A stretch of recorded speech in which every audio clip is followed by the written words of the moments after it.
Good afternoon, everyone. So my name is Genevieve Smith, and just to get us started, who is familiar with women's empowerment or has worked on an initiative where women's empowerment was a primary goal or a sub-goal? Raise your hand. Who feels like they could tell me what the definition of women's empowerment is or has a good understanding of women's empowerment? Great. So a couple, yeah. The rest of you can take some notes. So over the past decade, various companies have collectively invested over $300 million and launched dozens of initiatives in the name of women's empowerment. However, few companies actually have an understanding of what women's empowerment means, even those who are implementing these initiatives. And part of this does come from the ambiguity of the term.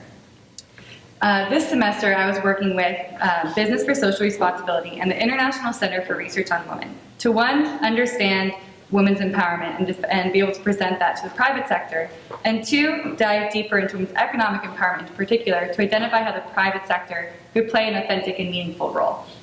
So what is women's empowerment? Well, empowerment can be defined as the expansion in one's ability to make strategic life choices in a context where this ability was previously denied to him or her. So a strategic life choice would, for example, be choosing to go to Berkeley, whereas going to the grocery store would be a choice they would make on a daily basis. At the heart of empowerment is a concept called agency. Agency is a psychological term that refers to the ability to define one's goals and act upon them. This is related to your self-esteem and your confidence in yourself. Girls in developing country contexts are often raised to be of lesser value than boys, and they take this with them into their and built this into their aspirations, which sets them on different personal and career trajectories. And then there's also resources. So resources help you get to your vision and goals. And these are things like land, money, knowledge, social networks, etc. Globally, women own 15% of property. All of this, so agency and resources together, as a March's son would put it, allows people to exercise ways of being and doing. All this operates within the institutional environment, which are the formal and informal laws that influence our psychological beliefs about what we believe we can achieve, as well as our access to resources. So empowerment isn't necessarily a new concept. It has roots deep into feminist history and theory and emerged into the development lexicon with Paulo Freire and the pedagogy of the oppressed.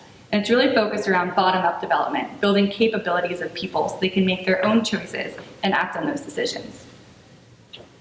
So why are companies now focusing on women's empowerment? Well, companies are realizing the benefits from a diverse workforce and supply chain, as well as from maximizing human potential throughout their value chain, from women as employees, to women in supply chain, to women as consumers, to women as community members and where they operate. So for example, GAP has a program for factory workers in Egypt that's focused on health and well-being, and that has a 4-to-1 return on investment. So the private sector has an immense opportunity to support women's empowerment, and particularly women's economic empowerment, which is enhancing empowerment through economic means. It's believed that women's access to and control over resources is the most powerful route to achieve their potential and advance their rights. Money is power, after all, and without money, their decision-making power can be undermined.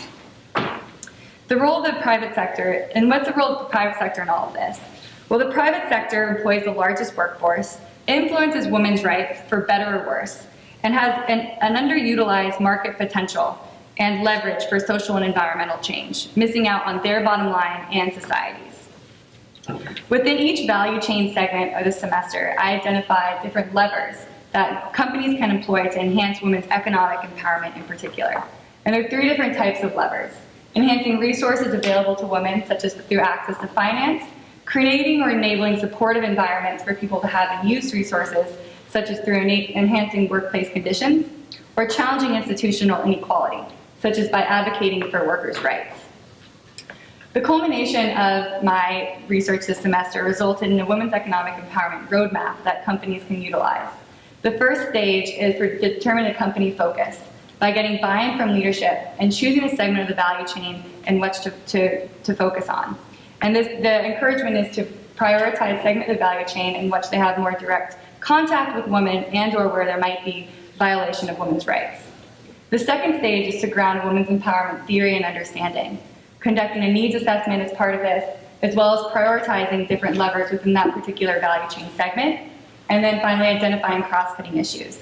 There are issues beyond the economic realm which impact women's empowerment, such as the pervasiveness of gender-based violence, for example, or the fact that women spend twice as much time on unpaid care work than men, contributing to the phenomenon known as time poverty. And the third phase is to develop a strategy, getting buy-in from the appropriate company departments, building out the strategy and identifying partners within women's organizations, and speaking out by joining partnerships and conducting monitoring and evaluation. I want to just point you to step number 4 in particular and discuss a bit of one of the tools that I've built out as part of this process. So there are levers, as I mentioned, or actions that companies can take within each value chain segment, but every lever isn't going to be an investment priority. And in some value chain segments, they might employ 1, 2, or all of these different levers. So I developed a tool that is a participatory tool that in the private sector is called a strategic materiality analysis. And on the x-axis, we had the importance to company. On the y-axis is important to women in the particular value chain segment.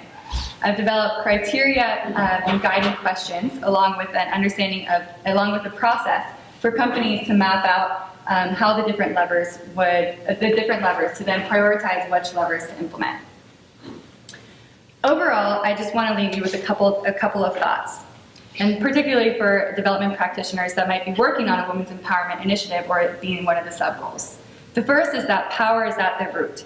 It's important to understand that some people are winning and some people are losing in every context.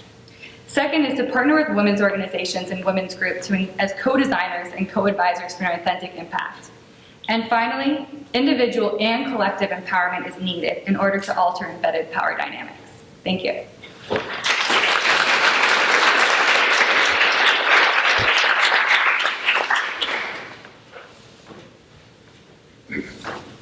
Yeah. So in the end, what you're saying is that a lot of the action has to come from outside the firm. It has to come politically, it has to come via collective action, self-help groups, or the way we do it. Yeah, great. So your focus on the private sector actually would require to be complemented by what you can do outside the private sector. Absolutely, and that's a very important point as well. So the private sector has the opportunity to pull these economic levers, which can impact primarily individual women's empowerment, right, through doing these sorts of actions.